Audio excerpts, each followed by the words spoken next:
बशीर कहिए, नज़ीर कहिए, उन्हें सिराज मुनीर कहिए, जो सर बसर है। अस्सलाम वालेकुम स्टूडेंट्स। पिछले सबक में हमने सूरह अनफाल अल-दर्सुल अव्वल बे आयत नंबर 16 से लेकर 19 तक पढ़ी थी। आज हम सूरह अनफाल की अल-दर्सुल अव्वल जीम पढ़ेंगे, जिसमें आयत हैं 20 से लेकर 28 तक। तो चलते हैं अपने सबक की तरफ। आयत नंबर 20 का तर्जुमा है, ऐ ईमान वालो, खुदा और उसके रसूल के हुक्म पर चलो और उससे रूगर्दानी ना करो और तुम सुनते हो। इस आयत मुबारका में ये बयान किया जा रहा है कि अताअत इलाही और अताअत रसूल सल्लल्लाहु अलैहि वसल्लम इस्लामी शरीयत की बुनियाद है। अल्लाह ताला अपने ईमानदार बंदों को अपनी और अपने रसूल सल्लल्लाहु अलैहि वसल्लम की फरमाबरदारी का हुक्म देता है और मुखालिफत से और काफिरों जैसा होने से मना फरमाता है। इरशाद होता है कि अताअत को ना छोड़ो, ताबियादारी से मुंह ना मोड़ो। जिन कामों से अल्लाह और उसका रसूल सल्लल्लाहु अलैहि वसल्लम रोक दें तो रुक जाया करो। सुनकर अनसुनी ना कर दिया करो। मुशरिकों की तरह ना बन जाओ कि सुना ही नहीं और कह दिया कि सुन लिया।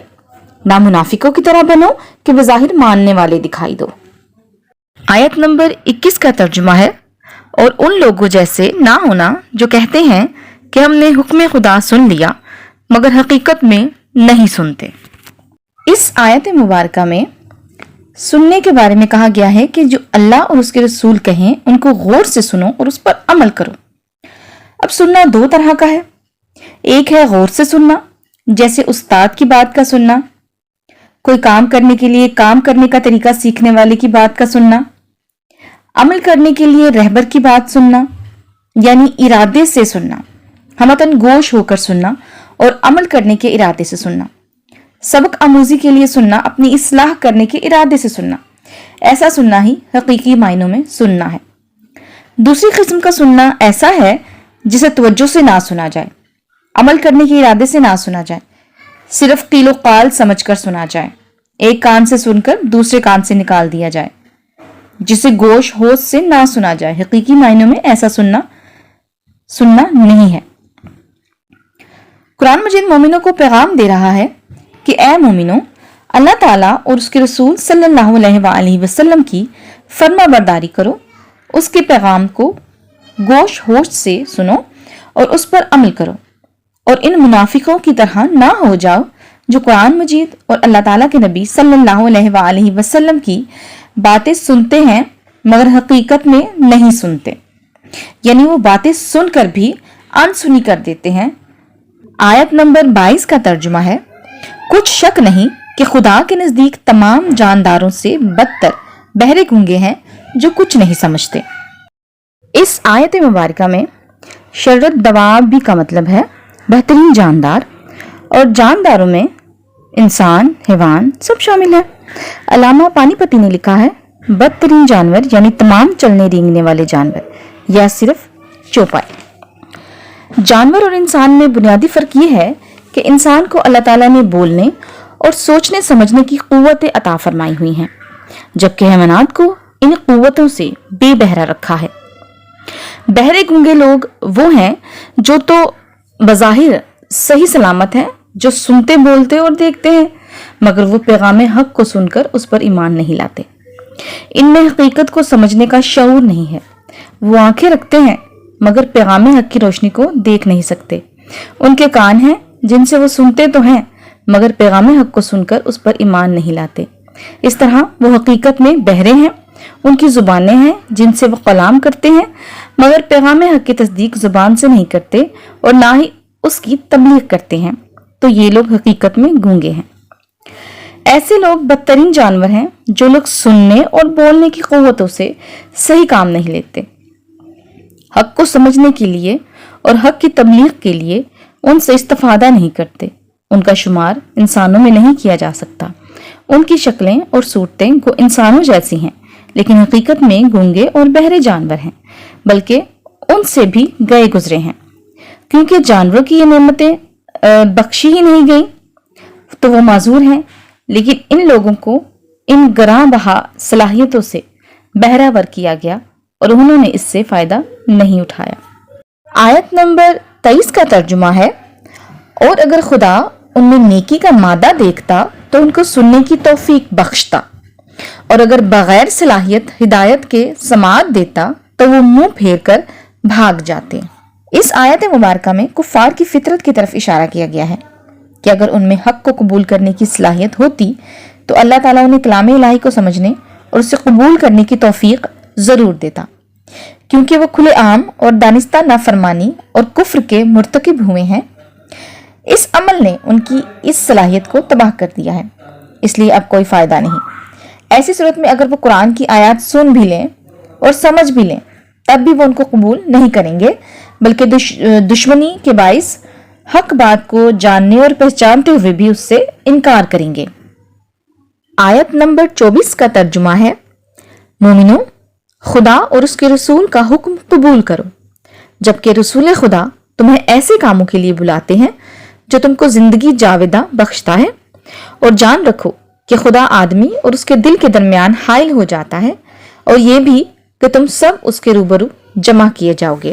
اس آیت مبارکہ میں بیان کیا گیا ہے کہ جب اللہ اور اس کے رسول کی طرف سے دین پر عمل کرنے کی دعوت دی جاتی ہے تو اسے فوراً قبول کر لینا چاہیے، کیونکہ وہ جس چیز کی دعوت دیتے ہیں وہ مردہ دلوں کو بھی زندگی عطا کرتی ہے۔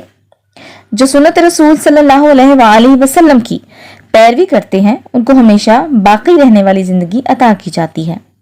یہ بھی سمجھنا ضروری ہے کہ سنت نبوی صلی اللہ علیہ وآلہ وسلم کی اطاعت میں دل زندہ ہوتا ہے اور اس کی نافرمانی سے دل مردہ ہو جاتا ہے۔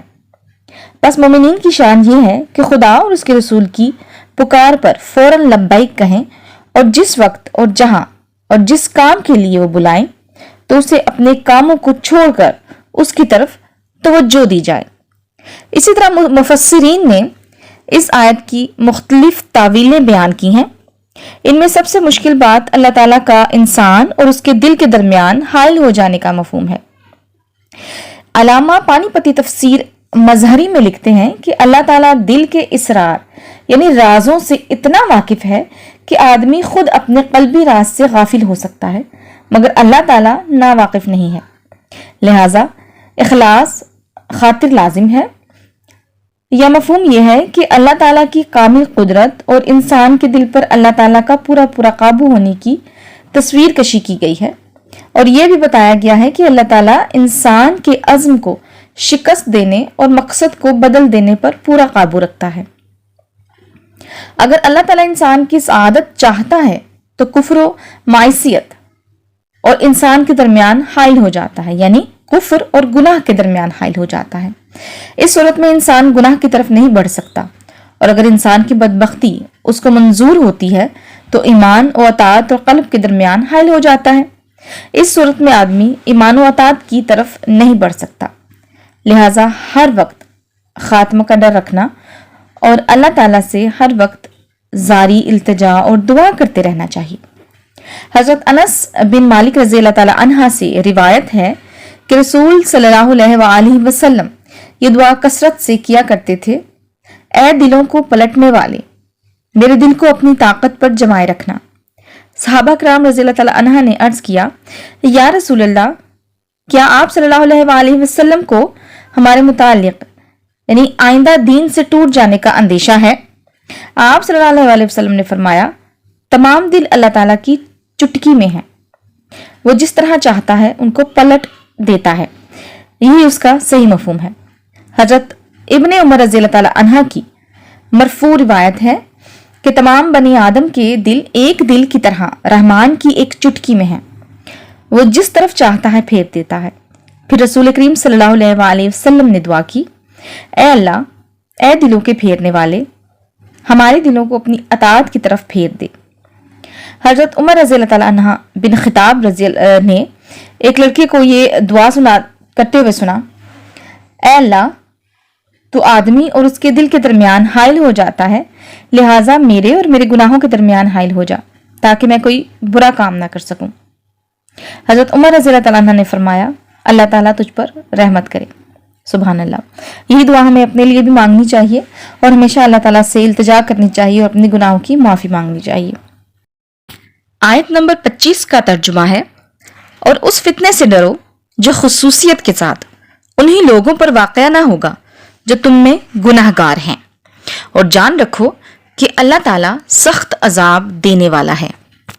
इस आयत मुबारका में काबिल गौर लफ्ज़ फितना है। फितना से मुराद यहाँ गुनाह है। तो वो कौन सा ऐसा गुनाह है जिसकी सज़ा जालिमों और गैर जालिमों दोनों को मिलेगी? यानी ऐसा इंसान जो जुल्म करता है और एक ऐसा इंसान जो जुल्म नहीं करता, वो भी इसकी लपेट में आ जाएगा। उसके मुतालिक उल्मा के मुख्तलिफ अक़वाल हैं। बाज़ उल्मा ने फरमाया कि इससे मुराद अमर बिल मारूफ, नेकी का हुक्म, और नहीं अनिल मुनकिर, बुराई से रोकना का तर्क करना है। हजरत इब्ने अब्बास रज़ी अल्लाह तआला अन्हा ने फरमाया, अल्लाह ताला ने मुसलमानों को हुक्म दिया कि किसी बदी को अपने अंदर ठहरने ना दे, वरना अल्लाह ताला तुम्हें ऐसे अजाब में मुब्तला करेगा जो मुजरिम और गैर मुजरिम सबको पहुंचेगा।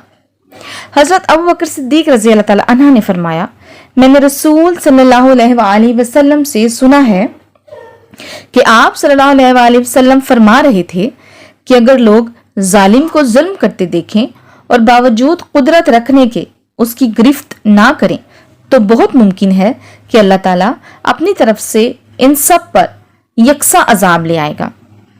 ज़ियाउल कुरान में पीर करम शाह लिखते हैं, वो फितना कौन सा है जिसकी आग जब भड़क उठती है तो सब खुश्क-ओ-तर को राख का ढेर बना देती है, जिसका अजाब चंद अफराद तक महदूद नहीं रहता बल्कि सारी कौम को भुगतना पड़ता है। उलमा कराम ने इस ज़मन में 3 अमूर का जिक्र किया है। नंबर 1, नेकी का हुक्म करने और बुराई से मना करने से रुक जाना। जिस कौम में फस्क व फजूर का बाजार गर्म हो और अलल ऐलान अहकाम शरीयत की खिलाफ वर्जी की जाती हो, वहां अहले इल्म और अरबाब असर इक़्तिदार का खामोशी इख्तियार कर लेना और बदकारों और नाफरमानों को उनकी बदआमालियों से ना रोकना एक ऐसा फितना है जिसका वबाल सारी कौम को उठाना पड़ता है। हजरत अब्दुल्ला बिन उमर रज़ी अल्लाह ताला अन्हा से मरवी है कि हुजूर सल्लल्लाहु अलैहि वसल्लम ने फरमाया, मजहरी, ऐ लोगों, नेकी का हुक्म किया करो और बुराई से रोका करो। ऐसा ना हो कि अल्लाह ताला नाराज हो जाए, फिर तुम दुआएं मांगो और वो कबूल ना फरमाए, तुम इस्तग़फ़ार करो और वो बख्शे ही नहीं। अब हमें अपनी हालात पर गौर करना चाहिए और सोचना चाहिए कि आज जो कुछ हमारे साथ हो रहा है, जो कुछ किया जा रहा है हमारे साथ, वो किस वजह से है। तो इसी सिलसिले में दूसरी जो उल्मा ने जिक्र किया है वो है तर्क जहाद। जब कोई कौम जहाद छोड़ देती है और अल्लाह ताला की राह में जान देने से उसे जिंदगी ज्यादा अजीज मालूम होती है, तो सारी कौम को जिल्लत गुलामी की बेड़ियां पहना दी जाती हैं। तीसरा अमर यह है कि मैदान जहाद से फरार होना। उलमा कराम ने इन तीनों अमूर को बतौर मिसाल जिक्र फरमाया है। इसकी बेहतरीन मिसाल असहाबुल सबत की है। साहिली बस्ती इलिया के रहने वालों में से एक गिरोह ने यौम शुम्बा यानी हफ्ता के दिन की हुर्मत को पामाल किया। किस्सा कुछ यूं है कि अल्लाह ताला की तरफ से हफ्ता के रोज मछलियां पकड़ने की मुमानियत हो गई। बदबख्तों का एक गिरोह हफ्ता के रोज मछलियों को गढ़ों में कैद कर लेता और इतवार को पकड़ लेता। दूसरा गिरोह ऐसा नहीं करता था और मुजरिमों को रोकता भी नहीं था। जब अजाब आया तो दोनों बर्बाद हो गए। जुर्म को रोकने की ताकत रखते हुए जुर्म को ना रोकना भी जुर्म है। इसीलिए बाज उल्मा का कौल है कि फितना से मुराद ही बगावत और मुल्क की तखरीब व तबाही है। इसका वबाल बेकसूर लोगों को भी पहुंचता है और बेकसूर लोग भी मारे जाते हैं।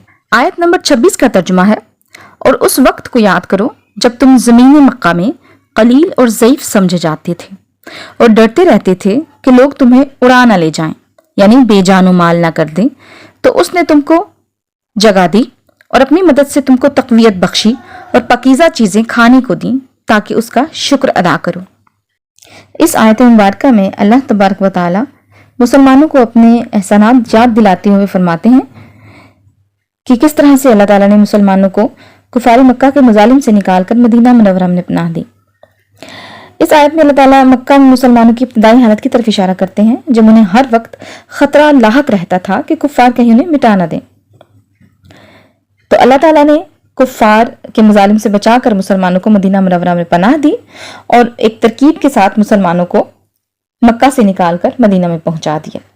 ना सिर्फ मदीना में पनाह दी बल्कि वहां अल्लाह तबारक व तआला ने मुसलमानों की कमजोरी को ताकत में बदल दिया, उनकी तादाद में भी इजाफा किया, उनके खौफ को अमन में बदल दिया, इसी तरह उनकी फकीरी को भी अमीरी में बदल दिया, उन्हें हलाल रिज़्क अता फरमाया और माल गनीमत अता किया जो पहली कौमों पर हलाल नहीं था। यानी उन्होंने जैसे जैसे अल्लाह ताला की फरमान की बजा आवरी करनी शुरू की वैसे वैसे वो तरक्की पाते गए। अब वो अपने परवरदिगार के शुक्र गुजार बंदे बन गए। तो जो अल्लाह ताला का शुक्रगुजार बंदा होता है, अल्लाह ताला अपने शुक्रगुजार बंदों को बहुत पसंद करता है। हमें हर वक्त अल्लाह ताला का शुक्र अदा करना चाहिए और अल्लाह ताला के दिए हुए रिज़्क और उसके दिए हुए माल पर गुरूर नहीं करना चाहिए, बल्कि हर वक्त आजिज़ी की जिंदगी गुजारनी चाहिए और हमेशा आजिज रहना चाहिए।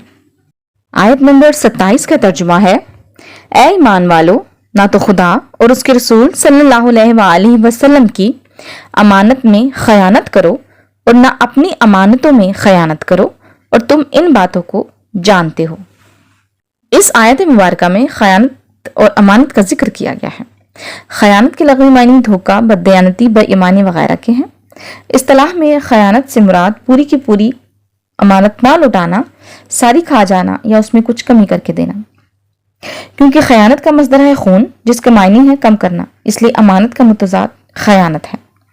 अगर किसी शख्स के पास कोई ऐसी चीज रखी जाए जिसकी कोई ना कोई कीमत है तो उसे माली खयानत कहते हैं, यानी माल में खयानत करना, अगर वो आप उसको उसकी अमानत पूरी वापस नहीं लुटाते। इस चीज को पूरी की पूरी इस हालत में वापस ना करना खयानत कहलाता है। अगर किसी से कोई अहद किया है तो वो भी एक अमानत है और उसकी पासदारी ना करना यानी अहद को मुकम्मल सूरत पे पूरा ना करना भी खयानत है। किसी ने कोई राज की बात आपको बताई है तो उसके राज की हिफाजत न करना भी खयानत है। अगर किसी शख्स की कोई जिम्मेदारी है जिस पर अपनी औलाद को पालने की जिम्मेदारी है, किसी पर कोई खिदमत बजा लाने की जिम्मेदारी है, बस इस जिम्मेदारी को पूरी तरह या पूरी तौर पर ना निभाना भी खयानत है। अल्लाह तबारक व तआला और उसके रसूल सल्लल्लाहु अलैहि वसल्लम से खयानत का मतलब है। हजरत इब्न अब्बास रज़ियल्लाहु तआला अन्हा ने इन अल्फाज में इस चीज को बयान किया है कि फराइज को तर्क करके अल्लाह ताला के साथ खयानत न करो और सुन्नत को छोड़कर रसूल सल्लल्लाहु अलैहि वसल्लम से खयानत न करो। हजरत कतादा रज़ियल्लाहु तआला अन्हा फरमाते हैं, खूब समझ लो अल्लाह ताला का दीन अमानत है, उसके फराइज की अदायगी और हुदूद की पाबंदी का तुम्हें अमीन बनाया गया है, बस अमानत में खयानत ना करो। इस तरह मुसलमानों के राज दुश्मनों तक पहुंचाना, हुकूमत के सरबराहों, आला अफसरों और मुलाजिमीन का अपने फराइज की अदायगी में कोताही करना, मुल्क के सनतकारों और ताजरों का मुल्की सनत और कारोबार में दयानतदारी को नजरअंदाज करना हकीकत में अल्लाह ताला और उसके रसूल सल्लल्लाहु अलैहि वसल्लम के साथ खयानत करने के मुतरादिफ है। आयत नंबर 28 का तर्जुमा है, और जान रखो कि तुम्हारा माल और औलाद बड़ी आजमाइश है और ये कि खुदा के पास नेकियों का बड़ा सवाब है। इस आयत मुबारका में औलाद और माल को फितना कहा गया है और आपके लिए बड़ी आजमाइश कहा गया है। फितन के लग़वी मायने है सोने को आग में तपाकर कुंदन बनाना। इम्तिहान और आजमाइश को इसी मुनासबत से फितना कहा जाता है क्योंकि इम्तिहान में खड़े खोटे की पहचान हो जाती है। कुरान मजीद में फितना का लफ्ज अजाब के लिए भी इस्तेमाल हुआ है। कभी कुफ्र, गुनाह, फसाद और तमाम असबाब अजाब पर भी इसका इतलाक किया जाता है। माल दौलत से इंसान जिंदगी की तमाम आसाइशें हासिल कर सकता है, इसलिए माल से मोहब्बत एक फितरी अमल है। माल अगर जायज तरीके से मेहनत और मुशक्कत या तिजारत और मुलाजमत से हासिल किया जाए तो खैर है, अगर नाजायज जराए से हासिल किया जाए तो फितना है। इसी तरह माल अगर जायज कामों में खर्च किया जाए तो खैर है, अगर नाजायज कामों में खर्च किया जाए तो उसे फितना कहा जाता है। औलाद की मोहब्बत इंसान की फितरत में शामिल है और ये इस कदर शदीद होती है कि औलाद के लिए वालिदैन बड़ी बड़ी कुर्बानियां दे देते हैं, जान की बाजी तक लगा देते हैं। बस अगर औलाद की ज़रूरत पूरी करने के लिए नाजायज तरीके इस्तेमाल किए या इसकी तालीम और तरबियत का हक अदा ना किया तो औलाद फितना है اور اگر اللہ تعالیٰ اور اس کے رسول صلی اللہ علیہ وآلہ وسلم کے احکامات کے مطابق اولاد کی پرورش اور اس کی تربیت کی تو اللہ تعالیٰ کی رحمت ہے۔ ضیاء القرآن میں پیر کرم شاہ صاحب اس آیت کا مفہوم یوں بیان کرتے ہیں: مال اور اولاد سے بڑھ کر سخت آزمائش اور کون سی ہے؟ یہ محبت انسان کو بزدل بھی بنا دیتی ہے اور بخیل بھی۔ حضور صلی اللہ علیہ وآلہ وسلم کے پاس ایک بچہ لایا گیا۔ آپ صلی اللہ علیہ وآلہ وسلم نے اسے بوسہ دیا اور فرمایا: یہ اولاد انسان کو بخیل بھی بنا دیتی ہے اور بزدل بھی، اور یہ اللہ تعالیٰ کے پھول ہیں۔ اب جو طبعی محبت کے باوجود احکام شریعت میں کوتاہی نہیں کرتا، یقیناً وہ کامیاب ترین انسان ہے۔ ایک دوسرے لحاظ سے بھی اولاد بڑی آزمائش ہے۔ بچوں کی صحیح تربیت، ان کو صحیح مسلمان اور کامل انسان بنانا، ان کی لوہے دل سے اقتدار عالیہ کی نقوش ثبت کرنا والدین کے لیے ایک کٹھن آزمائش ہے، اور یہی اللہ تعالیٰ کی اس نعمت کا صحیح شکر ہے۔ جو کم نظر اپنی اولاد کے لیے دولت ہی اکٹھی کرتے رہتے ہیں اور اسے اس کی پرستش کے طریقے سکھانا ہی اپنے حقوق پدری کی تکمیل جانتے ہیں، انہوں نے اس نعمت عظمیٰ پر اپنی منم حقیقی کا ہرگز شکر ادا نہیں کیا، اور نہ ہی وہ اس آزمائش میں کامیاب ہوئے۔ اسٹوڈنٹس، آج کا ہمارا سبق یہیں تک تھا۔ اگلے لیکچر میں ہم درس الثانی الف سورہ انفال آیت نمبر 29 سے لے کر 37 تک پڑھیں گے۔ اللہ حافظ۔